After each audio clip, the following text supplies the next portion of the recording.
Attention please.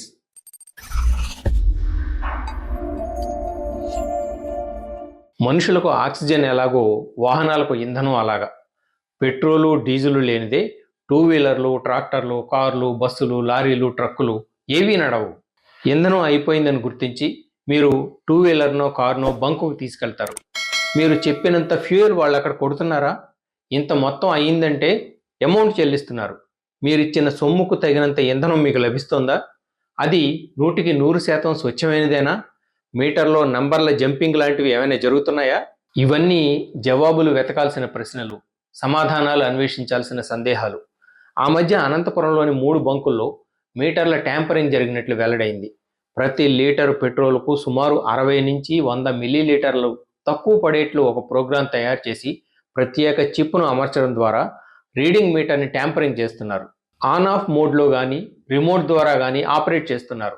Display మాయ చేసి డబ్బులు నొక్కేస్తున్నారు.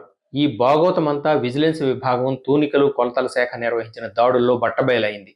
ఒక బంకులో సంవత్సర కాలంలో సుమారు 25 లక్షల లీటర్ల దాకా పెట్రోలు, డీజిలు విక్రయాలు జరిగినట్లు గుర్తించారు. అందులో సగటున 10% దాకా అంటే 2.5 లక్షల లీటర్ల దాకా దొంగలు మింగేశారు. అంటే 2.5 కోట్ల రూపాయల మేర కస్టమర్లకు నష్టం వాటిల్లిందన్నమాట.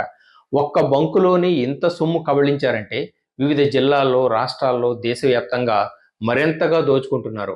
మీటర్ సీల్ బ్రేక్ చేసి చిప్పును అమర్చాలంటే అది మాటలతో అయ్యే పని కాదు.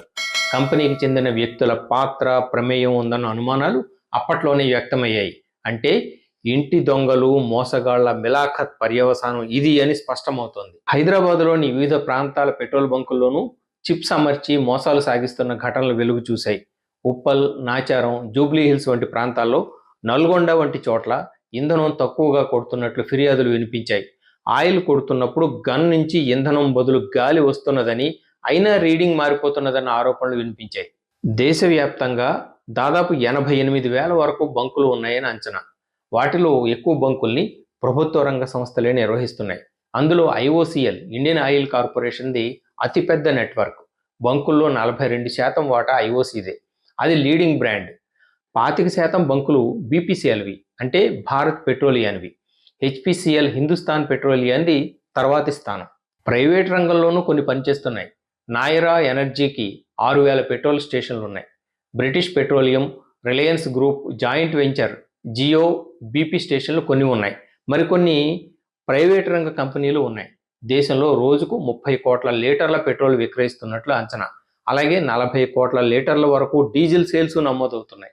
ఒక్క రోజులో మొత్తం 50 లక్షల బ్యారెళ్ల ముడి చమురు వినియోగిస్తున్న దేశంగా ఇండియాకు పేరుంది. చమురు వాడకంలో అమెరికా, చైనాల తర్వాత మనమే. అక్రమాలు, అవకతవకలకు సంబంధించి పోటీ అంటూ పెడితే తక్కినవన్నీ బలాదూర్.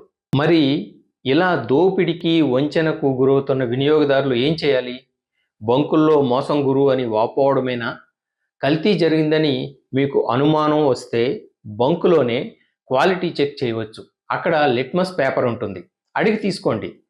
3-4 చుక్కల పెట్రోల్ దానిపై వేయండి. క్షణాల్లో పూర్తిగా ఆవిరైపోతే అది ప్యూర్, లేదంటే కల్తీ జరిగినట్లే.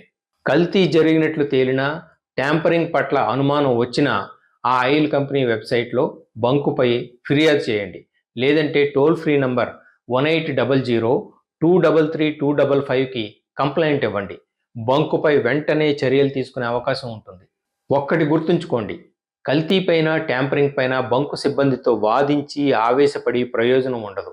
వాళ్ళు అంతా సవ్యంగానే ఉందని, తమ తప్పేమీ లేదనే గట్టిగా వాదిస్తారు. తప్పు జరిగిందని, అక్కడేదో మతలబు ఉందని కన్విన్స్ అయితే మాత్రం మీరు వదిలిపెట్టొద్దు.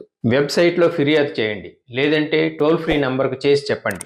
కొన్నాళ్లుగా బంకుల్లో ఎక్కువ మైలేజీ వస్తుందంటూ పవర్ పెట్రోల్ గురించి ఊదరగొడుతున్నారు. అది అక్కర్లేదని కొట్టించుకోని వారిని చిన్నచూపు చూస్తూ హేళనగా మాట్లాడిన ఉదంతాలు ఉన్నాయి. పవర్ పెట్రోల్కు అనుగుణంగా ఇంజిన్ డిజైన్ చేసిన వాహనాలకు అది వినియోగించవచ్చు. మామూలు వాహనాలకు అది కొట్టిస్తే అదనపు ఖర్చు తప్ప మైలేజీ ఏమీ పెరగదు. మీరు చెల్లించే ప్రతి రూపాయికి తగిన ప్రయోజనం రాబట్టుకోవడం వినియోగదారుగా మీ హక్కు. మీరు అప్రమత్తంగా ఉంటే బంకుల్లో మోసాల్ని అరికట్టగల వీలుంది. మరో అంశంతో మళ్ళీ మీ ముందుకు వస్తాను. This is Balu Ekkaladevara signing off. నమస్తే.